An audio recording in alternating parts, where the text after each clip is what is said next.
मैं आपको बताऊंगा कि किस तरीके से आप किसी स्थान को जागृत कर सकते हैं। कोई स्थान जागृत है या नहीं है, ये कब पता चलता है, कैसे पता चलता है? जब आप उस स्थान पर जाते हैं तो वहाँ की शक्तियों का पहरा उस स्थान पर रहता है।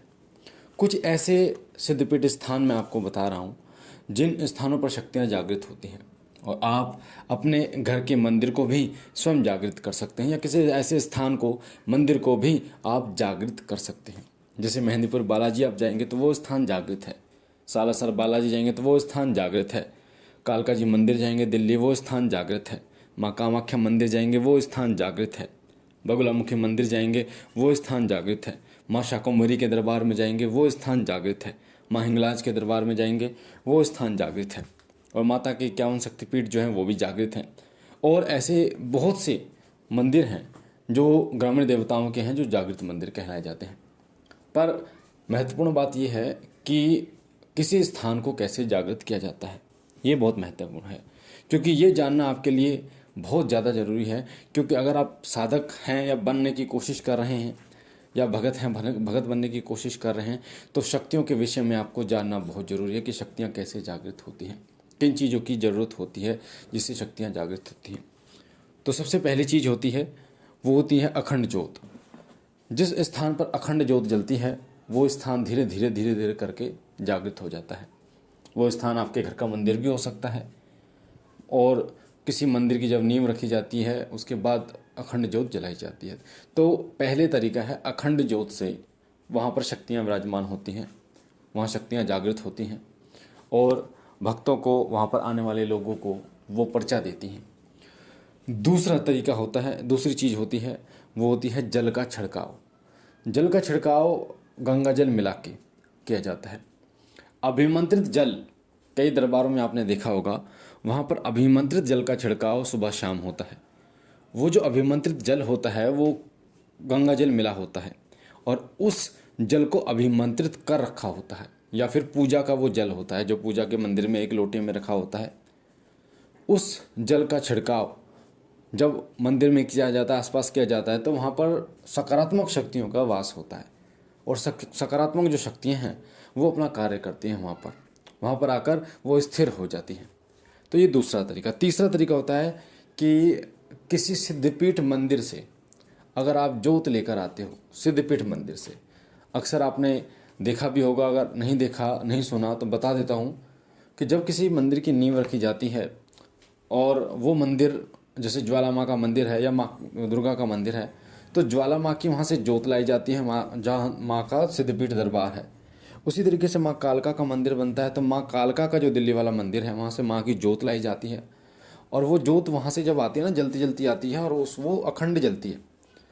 उस जोत का प्रभाव ये होता है, उस जोत के द्वारा माँ और माँ की शक्तियाँ वो सब आपके साथ आती हैं, उस मंदिर में स्थापित हो जाती हैं, और उस मंदिर में वो अपना पहरा देना शुरू कर देती हैं।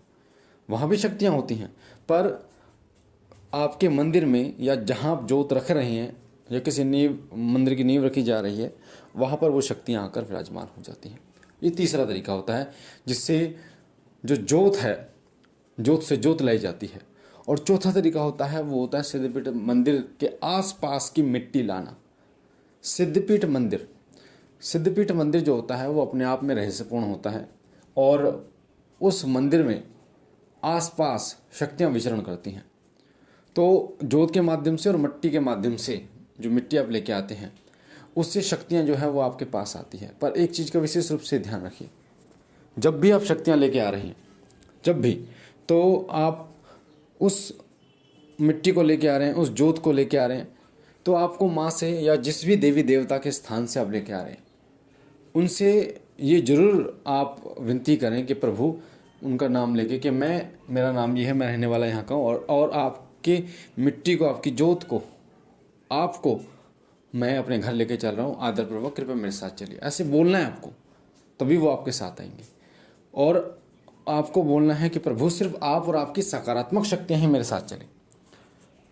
तो आप जब ऐसे देखेंगे, क्योंकि होता क्या, कई बार माँ के दरबार में तो भूत प्रेत भी सेवा करते हैं, तो वो भी लग जाते हैं, तो इन चीज़ों का ध्यान रखना है।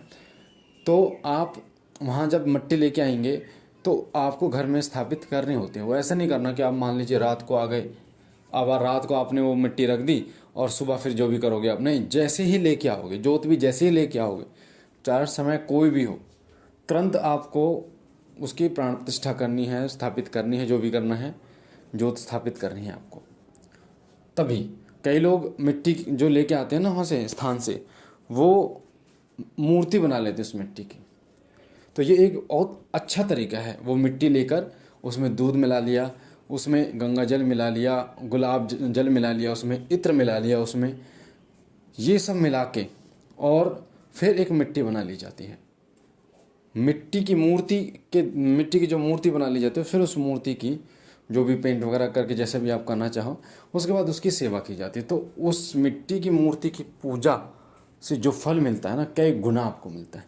इसलिए अगर आप भी अपना स्थान जागृत करना चाहते हैं तो आप स्थान, जो सिद्धपीठ स्थान है, वहाँ से जोत लेके आ सकते हैं, मिट्टी लेके आ सकते हैं, अपने घर के जहाँ आपको मंदिर है वहाँ अखंड जोत जला सकते हैं, और साथ ही साथ में आप जल का छिड़काव जरूर करें, जो भी जल आप पूजा के लिए रखते हैं।